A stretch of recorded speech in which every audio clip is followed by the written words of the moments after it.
Okay, I'm going to do the next example in your book, which is to find the electric field of a solid disk of charge Q at some point above the midpoint. But rather than do it the easy way that your book does it, I'm going to do it the hard way first. So if you want to watch the next video first and then come back to this one, you're welcome to do that.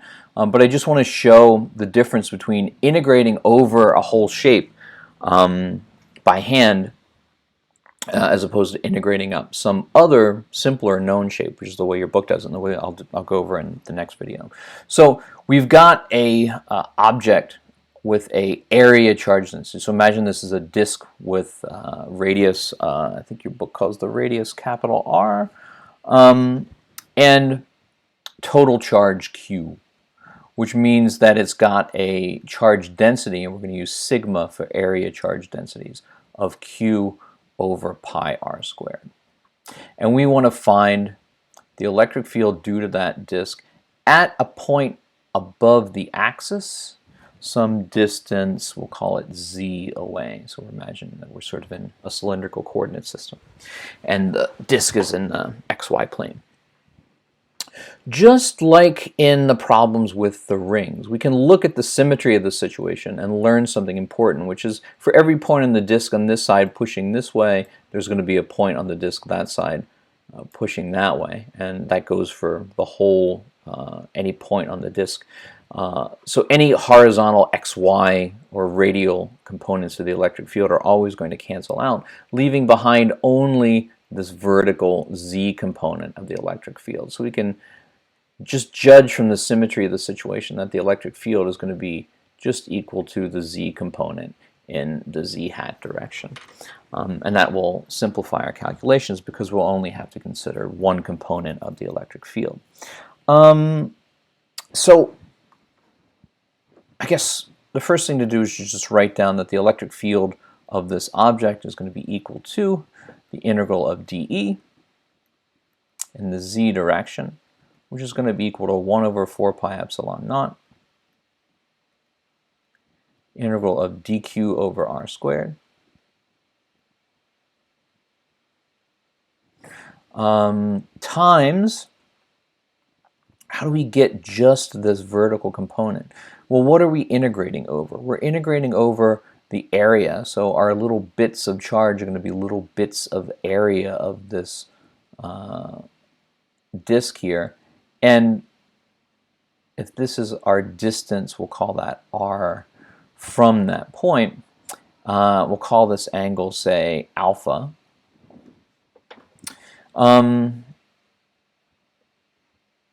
Then the vertical component of this is going to be equal to, the way I have it written, a cosine of alpha.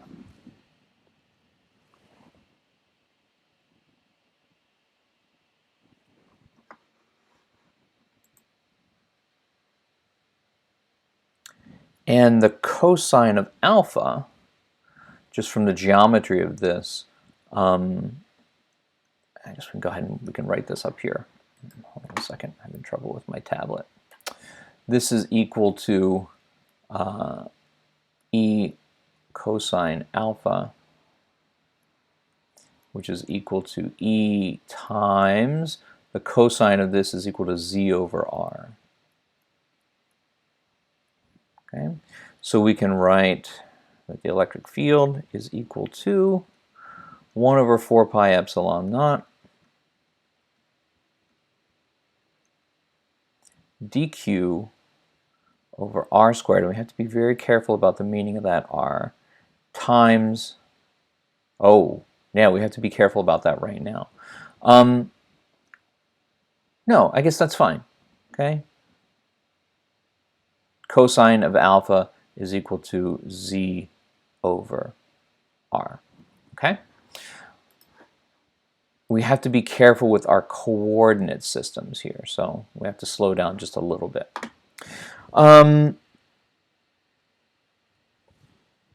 The next step is to figure out what dq is. dq is a little differential element of charge on this area. If we're integrating over this sort of circular disk, we have to be very clear about what coordinate system we're using, and we have to write that integral very carefully. So let me come over here for a second. Let's imagine we're looking down on that disk. Okay.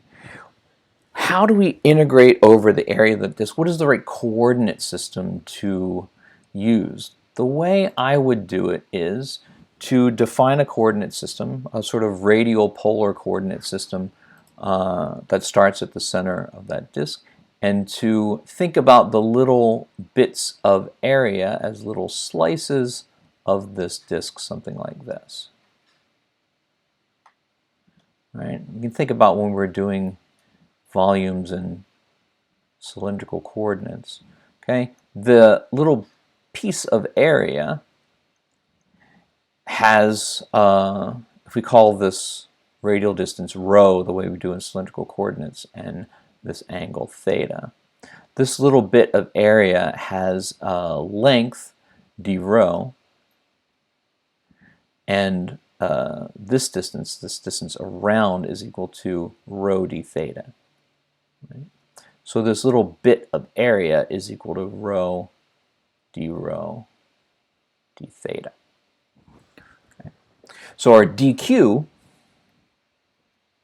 which is equal to the charge density times dA, is going to be equal to the charge density times this radial coordinate. This is like our radial coordinate in cylindrical coordinates, rho d theta.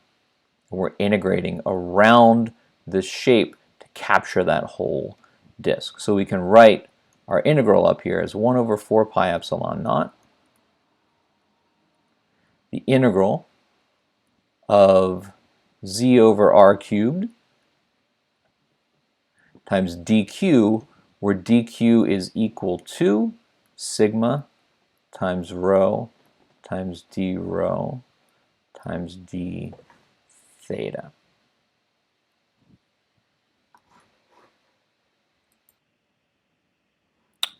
Okay, so the thing we have to be careful of is what the meaning of these two different coordinates. R, as I've got it drawn here, is the distance between my particular differential element of area and my point on the z-axis. Rho is what I'm calling this radial coordinate around the disk. So I need to express this r in terms of z and rho.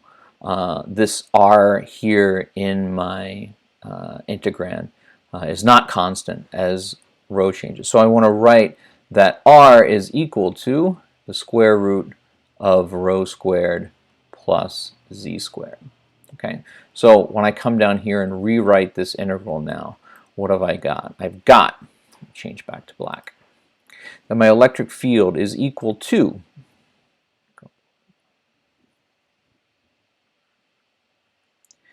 one over 4 pi epsilon 0, the integral of z over r cubed, where r is the square root of rho squared plus z squared. So we've got rho squared plus z squared, this 3 halves, okay? R to cubed, this r cubed. I want to make sure we're being really clear about this. This r cubed is equal to the square root of rho squared plus z squared cubed, which is rho squared plus z squared to the 3 halves, times sigma. Sigma is just a constant. We'll pull that out of the integral in a second. Times rho d rho d theta. Okay? Let's pull everything out of the integral that is a constant. So we've got 1 over 4 pi epsilon 0. Z times sigma. Z is a constant. The distance from the disk doesn't change as we integrate around it. Times the integral of rho over rho squared plus z squared to the 3 halves d rho d theta. And now let's talk about our limits of integration. To get this whole disk, obviously theta, we'll write this as a double integral, theta has to go from 0 to 2 pi as we integrate around the disk, and rho has to go from 0 to, we call the radius, do we call it a or do we call it r? I think we call it r. Okay, from 0 to the radius of the disk. There are no thetas in here, so we can just do the theta integration. That gives us a 2 pi. So we've got 1 over 4 pi epsilon naught. Well, that gives us a 2 pi. We just got 1 over epsilon naught. Times sigma.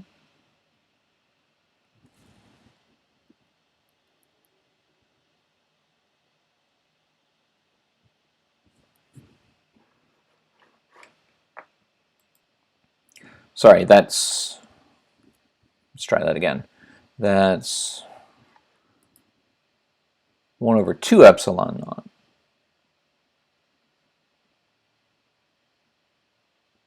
times z sigma, that's a z, that's not a 2, times the integral 0 to r of rho over rho squared plus z squared to the 3 halves d rho. That is an easy integral to do.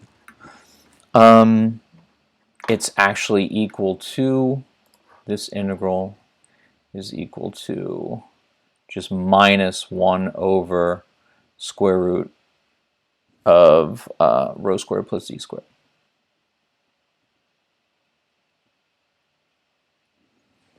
Okay, and you can check that yourselves. Check to make sure that that integral works out.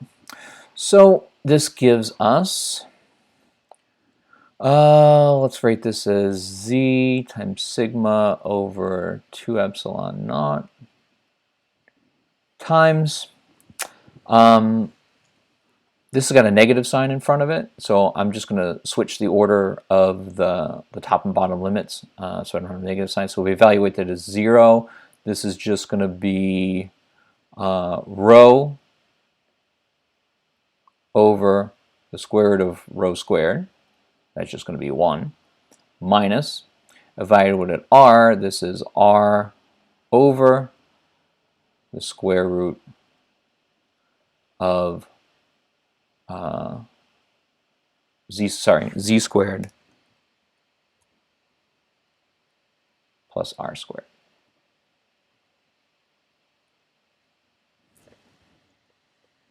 Okay, and then we can work on simplifying this a little bit.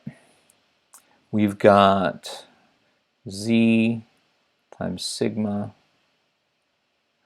over 2 epsilon naught. I think I want to write this in terms of q instead of sigma. I'll do that in just a second.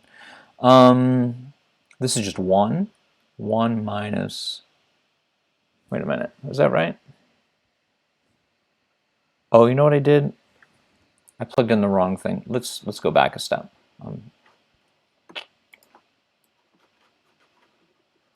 going too fast, and it's not clear what I'm plugging in for what here. This is my integral in terms of rho. Okay, so let's go back and do this step a little more slowly. This is 1 over 2 epsilon naught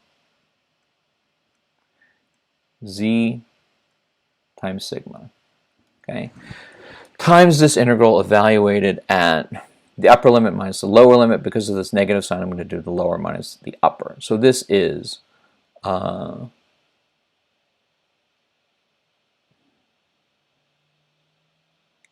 over rho squared plus z squared, evaluated at rho equals 0. So that's going to be z minus this whole thing integrated at rho equals r, which is going to be r over the square root of r squared plus z squared, end parentheses. Okay? Now I'm going to multiply this z through, I think, is what I want to do. Okay? So that's equal to sigma over 2 epsilon naught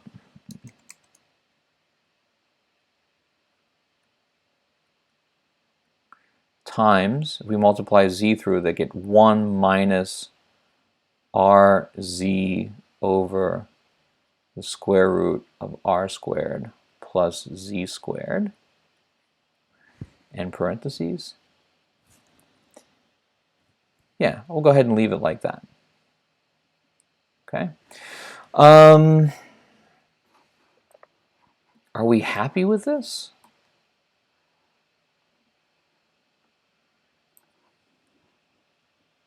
Well, there's not a whole lot we can do in this to find a limit. So let's hold off on analyzing this one for a while until we come back and we can look at it in terms of another result that we get. We'll just file this away for now as the right answer. You can check it against the answer in your book. That's the answer that your book gets. What I want to do next is take this same problem and reconceptualize it in terms of not an integral of every little bit of area that makes up this disk, but reconceptualize it in terms of making a disk out of a shape that we already know the electric field of. And one of those things that we did a couple of examples ago was a ring, an infinitesimally thin ring of charge. We can think of constructing a disk out of a series of infinitesimal rings, one inside of the other. In that case, all we have to do to integrate is to add up the rings from a radius of 0 up to rings of a radius r. So that's what we'll do in the next example.